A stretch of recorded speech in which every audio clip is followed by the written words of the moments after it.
نیت کے صاف ہونے اور ہر کام کو صرف اور صرف اللہ کی خاطر کرنے کے بارے میں، کیونکہ اللہ سبحانہ وتعالیٰ اس کام کو قبول نہیں کرتا، وہ عمل اللہ کے نزدیک کوئی اہمیت نہیں رکھتا جو اللہ کے لیے نہ کیا گیا ہو۔ لیکن ہم انسان ہیں، ہم سے غلطیاں ہوتی ہیں، اور قدم کی پھسلن سے زیادہ بعض اوقات سوچ کی پھسلن ہوتی ہے۔ سوچ میں کس وقت کیا چیز شامل ہو گئی، بعض اوقات انسان خود بھی اس سے آگاہ نہیں ہوتا۔ اسی لیے اللہ سبحانہ وتعالیٰ نے ہم پر رمضان کے روزے فرض کیے تاکہ ہمارے اندر تقویٰ پیدا ہو۔ تقویٰ انسان کے اندر ایک کانشیسنس پیدا کرتا ہے، شعور پیدا کرتا ہے، اور جب انسان کے اندر شعور آ جاتا ہے تو اسے اپنے گناہوں کا احساس بھی ہونے لگتا ہے، اسے اپنی غلطیوں پر ندامت بھی ہوتی ہے، اور انسان تو ہے ہی خطا کا پتلا، بھول چوک اس کے ساتھ ہے، ہر لمحہ کچھ نہ کچھ ہوتا ہی رہتا ہے۔ ایسے میں انسان کیا کرے؟ کیا گناہوں کا بوجھ اپنے اوپر لادتا رہے اور اس بوجھ کے تلے دبا رہے، اور پھر اس بوجھ کی وجہ سے طرح طرح کے ڈپریشن اور غم اور دکھ کا شکار رہے؟ نہیں، اللہ رب العزت واسع المغفرہ ہے، غفور الرحیم ہے، وہ اپنے بندوں کے گناہوں کو معاف کرتا ہے۔ رمضان کا مہینہ اس اعتبار سے ایک بہترین موقع ہے کہ ہم سب اپنے رب کی طرف رجوع کریں، انفرادی طور پر بھی اور اجتماعی طور پر بھی، اور اپنے گناہوں کی معافی مانگے۔ اللہ تعالیٰ کا وعدہ ہے کہ جو شخص سچے دل سے گناہوں کی معافی مانگے گا، اللہ تعالیٰ اس کو ضرور معاف کر دے گا، اور اللہ تعالیٰ کو معاف کرنے میں کچھ مشکل نہیں۔ قرآن مجید میں اللہ تعالیٰ فرماتے ہیں، قُلْ يَا عِبَادِيَ الَّذِينَ أَسْرَفُوا عَلَىٰ أَنفُسِهِمْ لَا تَقْنَطُوا مِن رَحْمَةِ اللَّهِ إِنَّ اللَّهَ يَغْفِرُ الذُّنُوبَ جَمِيعًا۔ آپ کہہ دیجئے کہ اے میرے بندو جنہوں نے اپنی جانوں پر زیادتی کی ہے، جنہوں نے خود پر ظلم کیا ہے، لا تقنطوا من رحمت اللہ، اللہ کی رحمت سے مایوس نہ ہو جاؤ، بے شک اللہ سارے گناہ معاف کر سکتا ہے۔ اللہ تعالیٰ کے لیے کچھ بھی مشکل نہیں۔ ضرورت اس بات کی ہے کہ بندہ سچے دل کے ساتھ، پورے اخلاص کے ساتھ اللہ تعالیٰ کی طرف رجوع کرے۔ ویسے تو رمضان بذات خود گناہوں کے کفارہ کا ذریعہ ہے۔ حدیث میں آتا ہے، نبی صلی اللہ علیہ وسلم نے فرمایا، وَرَمَضَانُ إِلَى رَمَضَانَ مُكَفِّرَاتٌ مَا بَيْنَهُنَّ إِذَا اجْتُنِبَتِ الْكَبَائِرُ۔ ایک رمضان دوسرے رمضان تک اپنے درمیان ہونے والے گناہوں کو مٹا دیتا ہے جبکہ کبیرہ گناہوں سے اجتناب کیا جائے۔ اسی طرح جب انسان ایمان اور احتساب کے ساتھ روزہ رکھتا ہے، وہ بھی اس کے گناہوں کی بخشش کا ذریعہ بنتا ہے، راتوں کا قیام بھی بخشش کا ذریعہ بنتا ہے۔ لیکن اس کے ساتھ ساتھ انسان کو پورے شعور کے ساتھ، پورے احساس کے ساتھ خود اللہ کی طرف رجوع کرنا چاہیے اور اپنے گناہوں کی معافی مانگنی چاہیے، خصوصاً کبیرہ گناہ، ان کے لیے معافی مانگنا ضروری ہے۔ اللہ تعالیٰ سے توبہ کرنے کا ایک طریقہ بھی بتایا گیا، اور وہ یہ کہ انسان اپنے گناہوں پر نادم ہو، شرمندہ ہو، ان کا اعتراف کرے، ان کو مانے، اور پھر آئندہ نہ کرنے کا وعدہ کرے، اور پھر اپنی زندگی کی اصلاح کر لے۔ انسان کی انسانیت اسی میں ہے کہ وہ اللہ تعالیٰ کی طرف رجوع کر لے اور گناہوں کا اعتراف کرے۔ انسان اور شیطان میں یہی فرق ہے۔ شیطان نے جب انسان کو یعنی آدم علیہ السلام کو سجدہ کرنے سے انکار کیا تو اس کے بعد جب اس سے پوچھا گیا کہ ما منعک الا تسجد اذ امرتک، اللہ تعالیٰ نے فرمایا کہ تمہیں کس چیز نے روکا تھا کہ تم سجدہ کرتے جبکہ میں نے تمہیں حکم دیا تھا؟ تو اس پر بجائے اس کے کہ وہ نادم ہوتا، اپنی غلطی کا اعتراف کرتا، وہ اکڑ گیا اور اللہ سبحانہ وتعالیٰ کو بلیم کرنے لگا۔ اس کے برعکس آدم علیہ السلام سے جب خطا ہوئی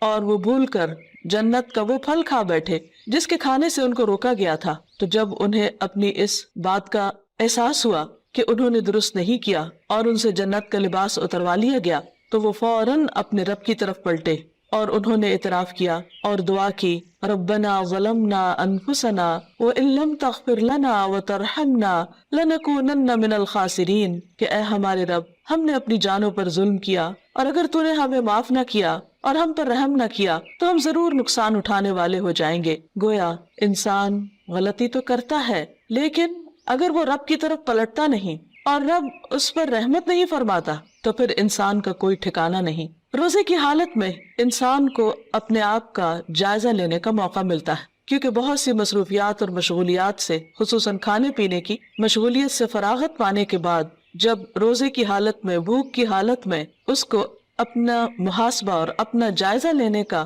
موقع ملتا ہے تو اپنی چھوٹی بڑی بہت سی خطائیں، بہت سی غلطیاں یاد آنے لگتی ہیں۔ ایسے میں انسان کا کام یہ ہے کہ انسان اپنی ہر غلطی پر اللہ تعالیٰ سے توبہ کرے اور دن میں کثرت کے ساتھ استغفار کرتا رہے، اللہ سبحانہ و تعالیٰ کی طرف رجوع کرتا رہے۔ خاص طور پر روزے کی افطاری کے وقت اور پھر سحری کے وقت، کیونکہ سحری کا وقت توبہ استغفار کا وقت ہے۔ قرآن مجید میں اللہ تعالیٰ اپنے بندوں کی خصوصیت بیان کرتے ہیں، وَبِالْأَسْحَارِ هُمْ يَسْتَغْفِرُونَ، اور سحری کے وقت وہ استغفار کرتے ہیں۔ سحری کے وقت یا تو سحری کی تیاری ہو رہی ہوتی ہے یا پھر انسان اس وقت کچھ کھا پی رہا ہوتا ہے، لیکن کچھ نہ کچھ وقت، خواہ وہ کام کاج کے دوران ہی کیوں نہ ہو، ضرور ایسا نکالنا چاہیے کہ جس میں انسان شعوری طور پر اللہ تعالیٰ سے توبہ کرے، کیونکہ اللہ تعالیٰ اس وقت اپنے بندوں کی طرف خاص طور پر توجہ فرماتا ہے۔ حدیث میں آتا ہے، ينزل اللہ تعالی الى السماء الدنیا كل ليلة لنصف الليل الآخر او لثلث الليل الآخر فيقول من ذا الذي يدعوني فأستجيب له من ذا الذي يسألني فأعطيه من ذا الذي يستغفرني فأغفر له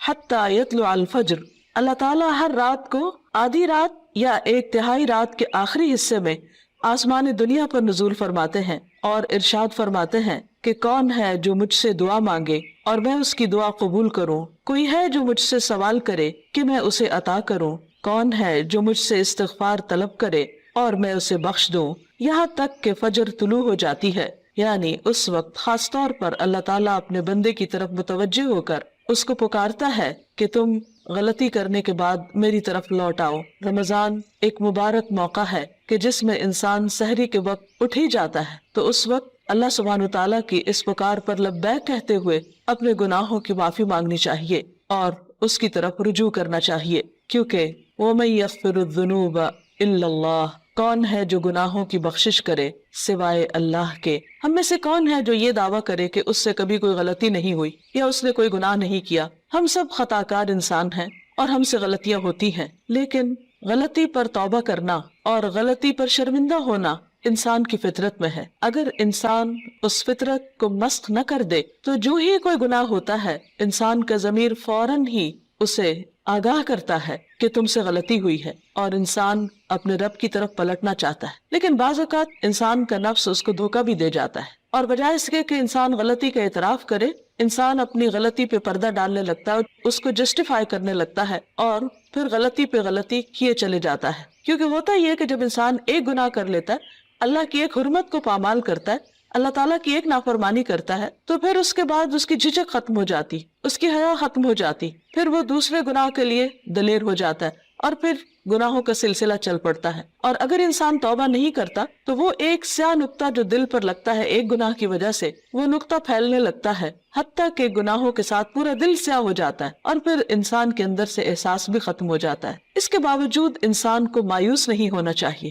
جب تک انسان کی جان ہے، انسان کی سانس کا سلسلہ چل رہا ہے، اس کے لیے معافی کا دروازہ کھلا ہوا ہے۔ حدیث میں آتا ہے کہ ان اللہ یقبل توبۃ العبد ما لم یغرغر، اللہ تعالیٰ بندے کی توبہ قبول کرتا ہے جب تک کہ اس کے سانس اکھڑنے نہ لگے، یعنی دنیا سے رخصت نہ ہونے لگے، فوت نہ ہونے لگے۔ تو گویا ابھی اللہ تعالیٰ نے ہمیں جو زندگی اور یہ موقع دیا ہے، اس میں ہم واپس پلٹ آئیں، رجوع کر لیں، اللہ تعالیٰ کو راضی کر لیں اور کبیرہ اور صغیرہ دونوں طرح کے گناہوں سے معافی مانگیں۔ صغیرہ گناہوں کے کفارے کے لیے تو نماز، روزہ، حج، زکوٰۃ اور دیگر نیکیاں، امر بالمعروف، نہی عن المنکر، یہ چیزیں انسان کے لیے کفارہ بن جاتی ہیں۔ لیکن خصوصاً کبیرہ گناہوں کے لیے خاص طور پر معافی مانگنا ضروری ہے۔ مثلا کبیرہ گناہ کیا ہے؟ مثلاً اللہ سبحانہ تعالیٰ کے ساتھ شرک کرنا اور اس کے بعد والدین کی نافرمانی، والدین کو ناراض کرنا، ان کا دل دکھانا، ان کو پریشان کرنا، ان کی بات نہ ماننا۔ اللہ سبحانہ تعالیٰ نے ایک نہیں کئی بار اپنے حق کے بعد انسانوں میں سے سب سے پہلا حق جس کا بتایا وہ والدین ہے، اور اللہ تعالیٰ کی رضامندی والد کی رضامندی میں ہے، اور اللہ تعالیٰ کی ناراضگی والدین کی ناراضگی میں ہے۔ والدین کو ناراض کرنا کبیرہ گناہ ہے، اور اگر انسان کی وفات اس حال میں ہو جاتی تو اس وقت تک معافی نہیں ہوگی جب تک کہ والدین معاف نہ کر دیں۔ حقوق العباد کے سلسلے میں جو بھی حق تلفی ہوتی، خواہ والدین کی نافرمانی یا کسی اور کی، یہ بات یاد رہے کہ انسان کو اس وقت صرف اللہ تعالیٰ سے ہی نہیں، بندوں سے بھی معافی مانگنی ہوگی، یعنی بندوں کو بھی راضی کرنا ہوگا۔ والدین کے بعد باقی رشتہ دار، دوست احباب اور انسانوں میں سے کسی انسان پر بھی اگر کوئی ظلم یا زیادتی ہوئی ہو تو اس کے لیے توبہ استغفار اور اس کے ساتھ ساتھ اس بندے سے معافی مانگنا بھی ضروری ہے۔ اسی طرح زبان کے بہت سے گناہ کبیرہ گناہ ہے، مثلا جھوٹ بولنا۔ اسی طرح غیبت، اور غیبت کیا ہے؟ کسی مسلمان بھائی کی پیٹھ پیچھے اس کی برائی کرنا، کسی پہ جھوٹا الزام لگانا۔ کسی کو تانا دینا، کسی کے بارے میں بدگمانی کرنا، کسی کا مذاق اڑانا، نقلیں اتارنا، یہ سب دوسروں کا دل توڑنے والی باتیں، یہ تہذیب کے دائرے سے نکلی ہوئی حرکتیں، اور ہمارا دین ان چیزوں کی قطعاً ہمیں اجازت نہیں دیتا۔ کسی کے ساتھ اختلاف کا ہو جانا، کسی کی بات کو ناپسند کرنا، یہ ہر انسان کا حق ہے، لیکن یہ سب کچھ دلیل کی بنا پر ہونا چاہیے، محض جذبات کی بنا پر نہیں، کہ ہم اگر کسی سے اختلاف کرتے ہیں تو پھر ہم اپنے لیے اس بات کو جائز کر لیں کہ جیسے چاہے پھر اس کے ساتھ معاملہ کرے، یا جیسے چاہے اس پر الزام تراشی کرے، اور پھر اس کے بعد خود کو سچا ثابت کر کے یا اپنے آپ کو مطمئن کر لے، تو یہ بات جائز نہ ہوگی، یہ کافی نہ ہوگی۔ انسان کے لیے خود اس کا سب سے بڑا دشمن اس کا اپنا نفس ہے، اور انسان بعض اوقات باہر کے دشمن کو پہچان لیتا ہے لیکن اندر کے دشمن کو نہیں پہچانتا، جب وہ انسان کو غلطی پر تھپکیاں دے کر سلا دیتا ہے، یا اس کو مطمئن کر دیتا ہے، یا پھر اسے صرف دوسروں کے عیب دکھاتا رہتا ہے اور اپنے عیب بھلوا دیتا ہے۔ اس لیے بہت ضروری ہے کہ ہم ان تمام گناہوں، خواہ وہ جسم سے تعلق رکھتے ہوں، خواہ وہ دل سے تعلق رکھتے ہوں، خواہ وہ زبان سے تعلق رکھتے ہوں، ان تمام گناہوں پر نمبر 1 شرمندگی کا اظہار کریں، نمبر 2 ان کا اعتراف کریں، نمبر 3 آئندہ نہ کرنے کا وعدہ کریں، اور نمبر 4 اللہ رب العزت سے دعا کریں کہ وہ ان گناہوں کو ڈھانپ دے، ان کو ہمارے نامہ اعمال سے مٹا دے، اور ہماری توبہ کی وجہ سے ان گناہوں کو بھی ہماری نیکیوں میں بدل دے،